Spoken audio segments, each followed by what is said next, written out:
rooftops could be power plants. One of these machines is going to power about 300 households. It's one of the few dams that actually produces electricity all year round.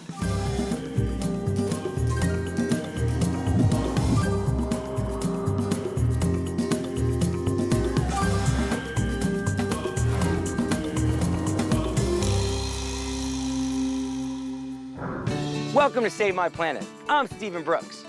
Whether it's sun, water, or wind, using renewable energy sources is one of the best ways to put a curb on greenhouse gas emissions and slow down global warming. Here in Costa Rica, they take the idea of clean energy very seriously. In fact, Costa Rica gets more than 80% of all of its energy from renewable sources. We'll see that a little later.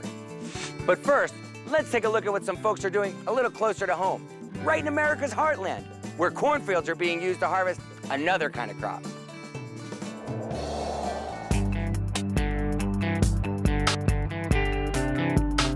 We have used windmills to pull water out of the soil. Holland has had windmills to grind grain. We have procrastinated, so to speak, and not really developing this resource until we got to $140 oil prices.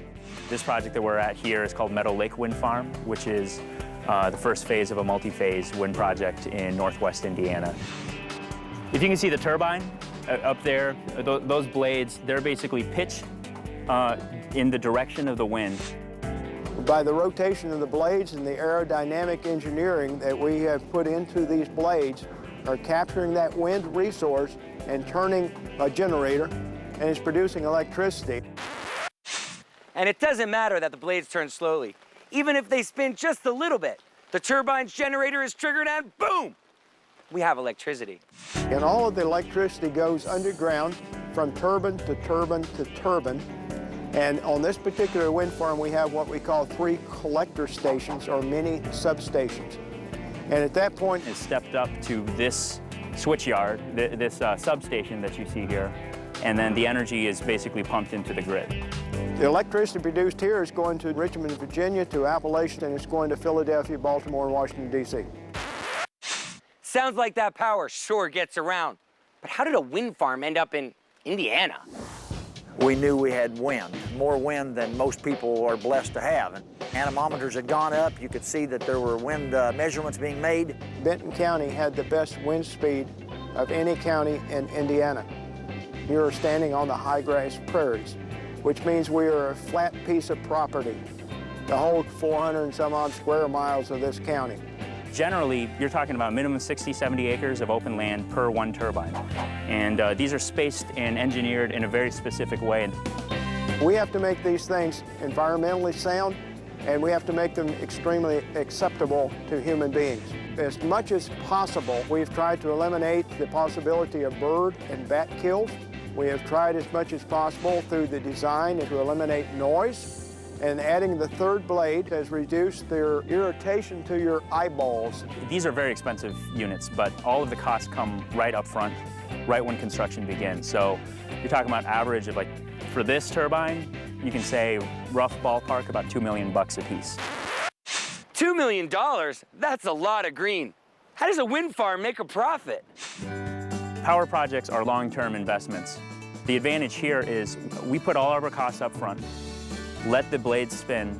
There's no other input costs. It's basically just maintenance, keeping the turbines up and running. And right now, you know, they're generating revenue. One of these machines is going to power about 300 households. Whatever we can produce with wind means that we burn less coal and we consume less natural gas. What we have here, even though it's immense in its physical proportions, it seems very innocuous because all it's doing is taking advantage of the God-given wind that comes across our plains. Making use of resources that are already there, that's pretty smart. When we come back, we'll hear how some wind farm skeptics were finally won over and what it meant to their community. Welcome back. We've been visiting farmers in Indiana whose cash crop is a little unusual. They're making electricity from wind power. So how are these folks dealing with the transition to green energy? Let's go find out.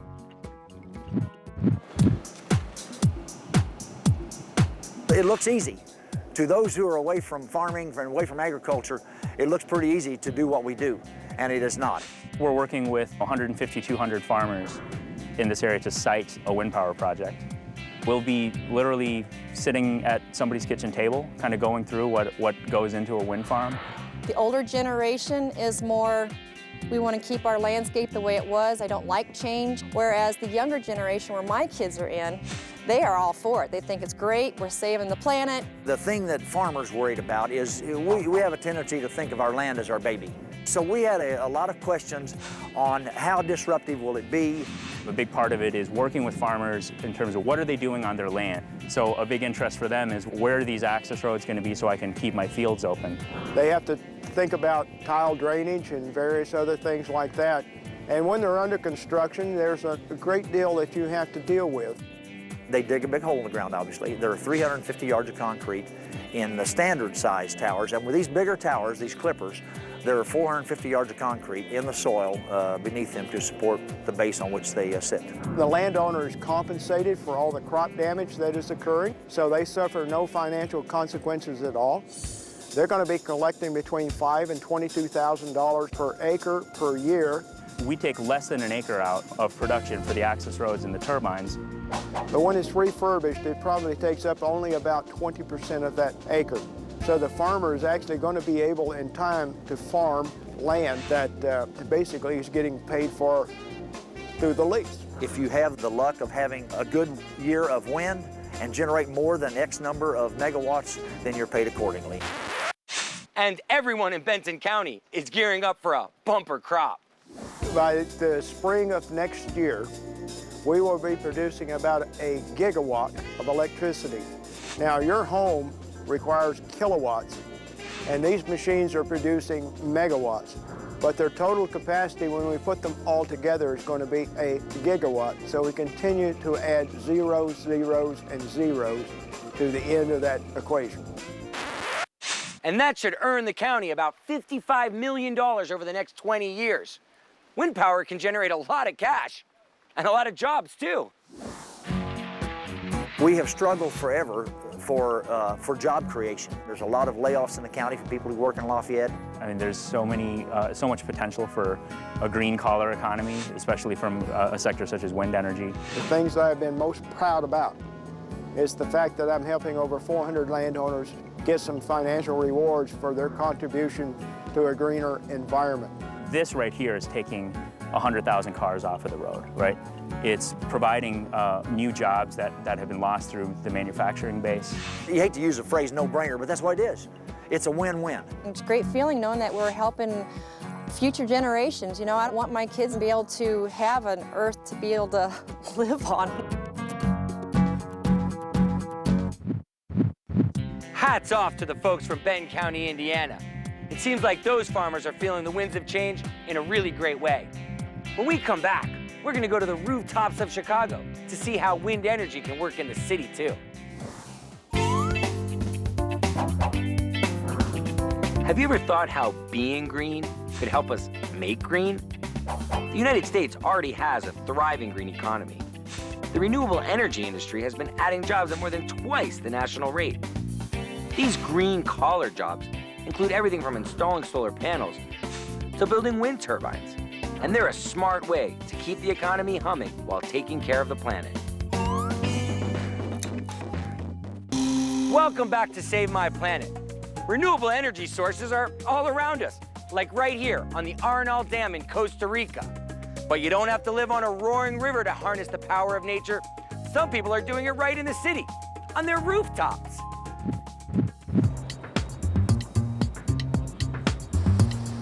Wind energy is an energy source that one estimate out of Stanford, researchers could produce 72 terawatts. That's a billion watts of energy, and we're not using it. This building happens to be a 100% electrical building. We don't use natural gas or fuel oil, any other types of energy. So it uses a tremendous amount of electricity. Part of my responsibility here is to reduce the energy use in the building, Larry Smith and his staff worked here for years to get the energy efficiency up, and then they've added 100 kilowatts of solar energy panels here. From there, we went to solar hot water, and the next step was to try wind turbine. Everybody's familiar with windmills out in the open, but in big cities, metropolitan areas, nobody was aware of anything they could do to capture the wind. In Buckminster Fuller. That's our Buckminster Fuller, an inventor and designer, and an early advocate of renewable energy. Buckminster Fuller said that wind energy would be a major part of the 21st century, and even wind electricity mounted on buildings. People have tried for years, myself included, to put propellers on buildings, and they've proven to be inadequate in a variety of ways. When the wind varies and they start looking, every time they turn, their efficiency goes down. They can turn and get hit by gusts of wind, spin around, and crash. This is a vertical axis machine. It takes winds from all directions, so it never has to turn. We have blades that'll help spin it up to a higher RPM for more electricity. And then it's got this helix in the middle that'll start it up in very low winds. Okay, but we already have solar power. Why do we need wind?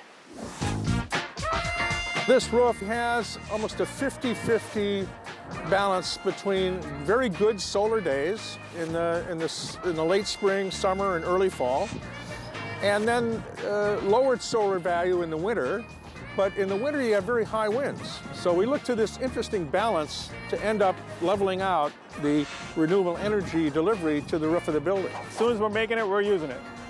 We're hoping to get 2,000 kilowatts a year each turbine, but we're kind of breaking new ground here, so maybe we'll get lucky and make more than that. That's our goal. What about our feathered friends? Aren't these things dangerous to the birds flying around? Propellers, when they spin at 500 RPM, they become transparent, and birds don't see that, and they can get hurt. We don't spin fast enough, even at very high winds, to be transparent. I studied it, and I saw that there was no effect on birds whatsoever. We've had some birds go up and sit on the top. But these things have got to be pretty expensive, right? Yeah, people ask us, if your wind turbines are twice as expensive as solar, well, why even try to sell them? Well, I guess you could say, why did Bell Labs even announce the use of solar?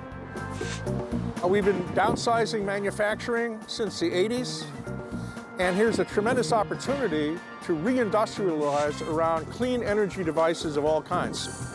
A lot of federal government agencies can be kind of timid to try something new, and I'm not timid. This roof is slowly but surely becoming a miniature model for the future where rooftops could be power plants. I can tell you that I'm aware of at least 3 buildings that are waiting for me to give results of what I've done here. I've had a gentleman walking by on the street just stop in, and he's thinking of putting them in a building about a block from here. We're trying to be as competitive per maintenance per installed watt as solar. Just put them up there and hook them up, and they take care of themselves. Sounds simple, huh? Well, actually it is. The wind is right here. All we have to do is capture it. But wind isn't the only form of alternative energy. Some lakes and rivers can be used to power entire countries. That's what's happening here, Lake Arenal, Costa Rica. But we'll see that next. Welcome back to Save My Planet. The Earth creates an incredible amount of energy every day. Take the Arenal volcano here in Costa Rica, which stands over 5,000 feet tall and is one of the region's biggest and most powerful attractions. But it's not the only place where nature flexes its muscle. This facility harnesses the power of Lake Arenal and provides Costa Rica with 30% of its electricity.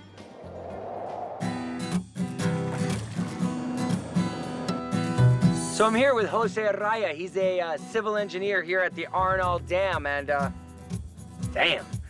tell me, what is this place? Bueno, esta es una de las presas más importantes de nuestro país. Da principio a ser el complejo hidroeléctrico renal que nos permite producir uno de los mayores porcentajes de energía de nuestro país. What % of the total electricity of Costa Rica is produced by this dam? Usualmente el 30%. Wow, that's pretty amazing. So 30% of all of Costa Rica's electricity needs comes from the Arenal Dam. So tell me, how did they do this? Moving communities and deciding to put this right here. How did you decide those things? Se determinan las comunidades, pueblos que se van a inundar. Y se empieza todo un proceso de saber quiénes son, qué hacen, con un equipo multidisciplinario, y con ellos se escoge dónde quieren vivir. So it's so much more than just physically building a dam. It's actually fully involving these communities and where these people wanted to move to. You know, there was a whole group of people that came in and actually rescued the animals and brought them to safe areas before they actually filled the lake. Very, very complicated. Not only, you know, it's a great physical task, but also a really huge social impact. Do you feel like this is something that other countries that are also making dams like this can learn from? Otros países pueden aprovecharse, necesita un estudio completo, no es solamente decir pongo la presa y ya está. Se hacen estudios de hidrología, se hacen estudios del impacto socioambiental que se va a tener para tratar de minimizarlo y mitigarlo. On top of that, you also have this beautiful lake. There's fishing, there's windsurfing. You know, there's just people that cruise around on the boats. I mean, imagine there was no lake and then boom, there's a huge lake. It's pretty amazing.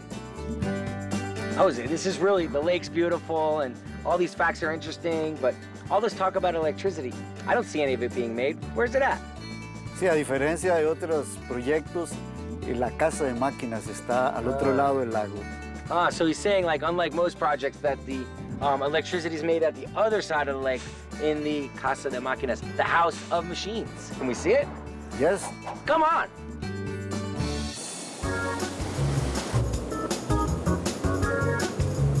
I'm here with Edgar Villalobos, and he is the general manager of the Arenal hydroelectric plant, ¿verdad? Where is the lake from here? Está a 210 metros de altura desde aquí y a través de un túnel de 10 kilómetros. Wow. Y esta tubería que tenemos aquí a nuestras espaldas, a través de esa conducción es que se trae el agua desde el embalse Arenal hasta la casa máquinas. Wow, very interesting. Imagine the building and the design and the creation of this. So they've created this dam in this giant lake, and then they have to move the water from there 10 kilometers in underground tunnels to here, the first of 3 hydroelectric plants. That's a lot to plan. So the water comes in here, and I see the electricity goes out here. But how does water become electricity? Can we go see? Claro que sí. Vamos.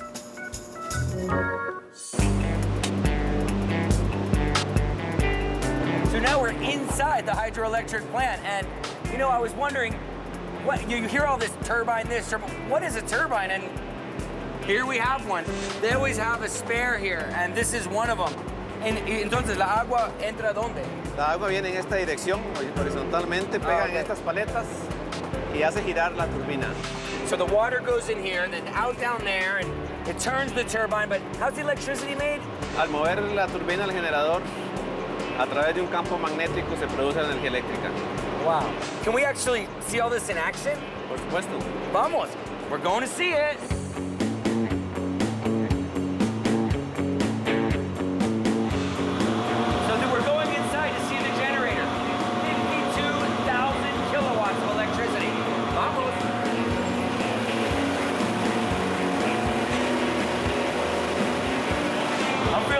Charged. That was a lot of energy. So this is the tube that we saw inside. This is the water coming in. Wow. So cool. So that water that we saw outside, that big tube, it comes right down into here. It's turning the turbine right there. And vamos a verlo. Y la agua está abajo. La turbina está abajo. Wow. The water's down there.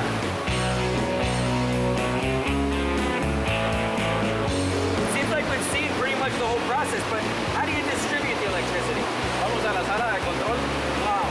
So now we're going to go see how they distribute it all to the control room. Vamos.